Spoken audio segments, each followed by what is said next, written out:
And the reason why they paid me on the first was because most of the times I had to go pay my connect on the third. So that'll give me a day to collect all my money. And then, you know, by the time it's time for me to go pay my connect, I have all this money in full. You know, so each month I was basically bringing him anywhere from $16,500 to, you know, around about $33,000. That's each month, every month. Baby said he had all the guys that worked for him. The goal was some of the younger guys was like $300 to $500 a night. Niggas like me, Baby T, and a couple more older guys to go from $500 to $1,000 a night. Other than that, I don't care if it take us to daybreak. Oh, we got the farm. Yeah, my boy, he had about 5-6 hustles out there working for him every day, you know. Bringing him money every week. Nigga drop a package every week, we pick up every week. You dig what I'm saying? Me personally, you know, I call my boy every day. I had one connect, he was giving me like 360 grams a month on consignment. And you know, that was our normal agreement between me and him. Each month he'd give me 360 grams and I'd pay him on the first and third. But it seemed like every month I go through the pack in like 2 weeks. So actually each month I was actually going through like 720 grams a month, you know, and that's like 30 ounces, 6 ounces short of a kilo. Well, in the streets I innovated a new plan and cut back on my product to make more money. In the streets, a Smoker 50 is actually worth $50 and it's weighed 0.5 grams. So what I actually did was cut back 1/10 and made it 0.4 grams and still sold them for $50. So off each Smoker 50, I made an extra $10. But you can see off of 360 grams, when I break them down to all 0.450s, and you know, off of each gram, I'm making an extra $20. So you're gonna times 20 times 360. So each month I was making anywhere from 15 to 20,000, regardless of me, you know, just moving or getting out there and selling myself. And he was my supplier. Well, I developed another plan. And basically what this plan was, I extended the credit limit to each drug addict who got checks on the 1st, 3rd, the 15th, and those who had jobs who got paid weekly and bi-weekly. And you know, just on the 1st and 3rd, I had over 20 drug users who used to give me their whole check. You know, some of them got checks for $500, $600 a month, $900 a month, you know, and I extend them a credit limit based on their ability to pay.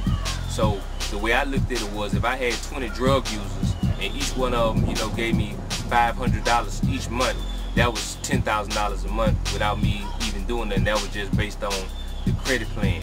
And that had nothing to do with the drug users who I, you know, gave a credit limit to weekly, bi-weekly, and every 15th. Oh, everybody came to Baby Savage because they never got turned down. They ain't got no money. They still gonna drop them something.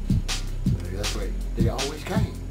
They always come, and he never talked bad to a smoker.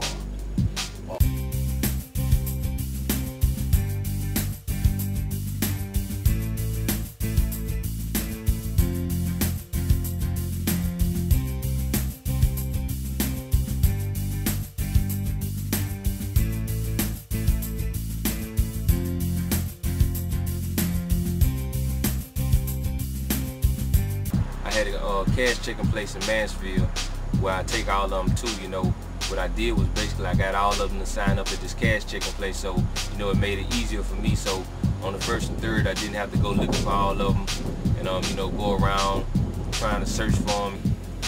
To have power. Don't deny nobody. If they short, take it. Penny, take it. Take everything.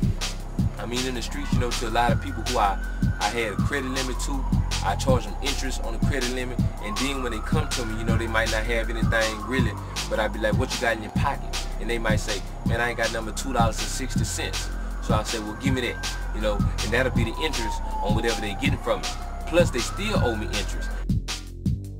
My boy Zoe, you know, he was hustling, man. He'll make $1 out of 15 cents.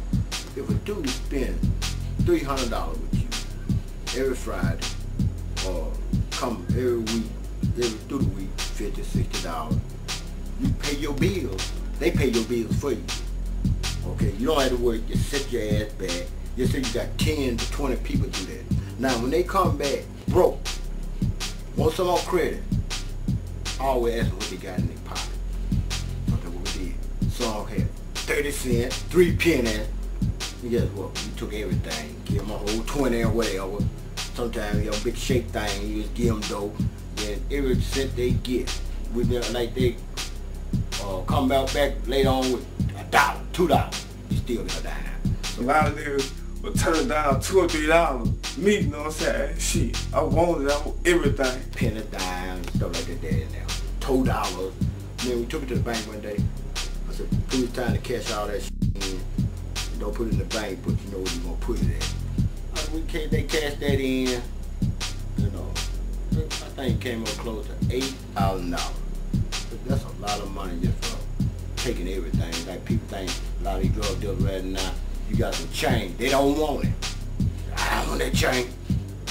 The deal is you don't come up, never deny the smoker. Take everything. And see, from taking them pennies and quarters and stuff like that, that's better than $10,000. The credit plan was just one way of getting rid of the drugs. But then, you know, I wholesaled it to other drug dealers in the streets.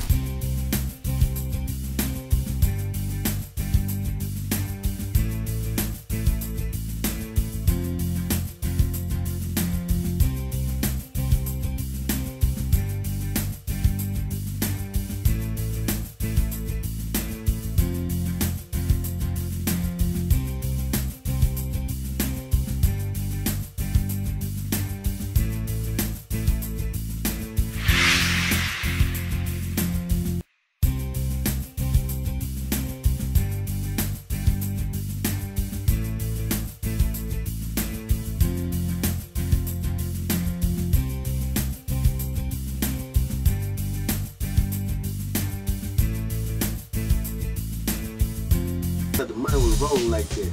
It was rolling hard, man. I was making major cash and major fags, you dig what I'm saying? And then he come pick up every day, you know, cause I'm out there doing the 5150. And he was out there, way out there. Over his head, I thought, you know, but he had that smart mind frame, you know, he could come up out of anything. Some nights I ain't go to bed the whole week, man. I mean, up all night. But I had charged to go to sleep. But I was doing that I wanted to get there. But we was like a small mafia. He knew he was a strong leader. They knew it. So our folk was always cool. I'm talking about, but it wasn't always good with him, you feel me? I'm talking about anybody come to him, look, so man, I need some money. If he know anything about that hustle in the street, so he gonna find something for him to do. You feel me? Get out there and watch my car. Watch my car, give you $10. Get mama, grandma, y'all, whatever. He had all the guys on the east side working for him. And he's always been a helpful, kind-hearted person, a person that reach out and try to give back in the community. He wasn't all about taking. He made mistakes like I always do, and we have to go through that in order to get where the Lord wants us to be. And as of now, he is a young entrepreneur with investing in houses, fixing them up in our black communities, renting out.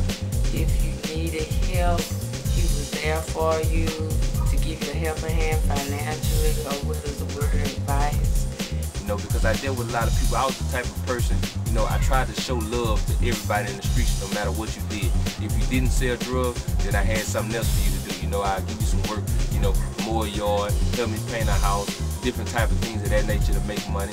But if you was in the streets and you was selling drugs, then I gave you that package. And when I gave you that package, I gave you that package. And, you know, and as long as you gave me my return, you had nothing to worry about. I was gonna continue to front you and put you on. Yeah, I'm talking about you were kind-hearted. You heard me? I'm talking about now I ain't gonna say that anybody. If a street nigga need this help, he has them, whatever. You know, give me an 8-ball, give me a 50. You know what I'm saying? You put it in their hand. And you know they need it, you hear me? If they bring it back to him, you hear me? Bring him the cut back. And show him they loyal, you hear me? He gonna mess with him, cause they what kind of nigga he is. He ain't gonna just turn everybody down.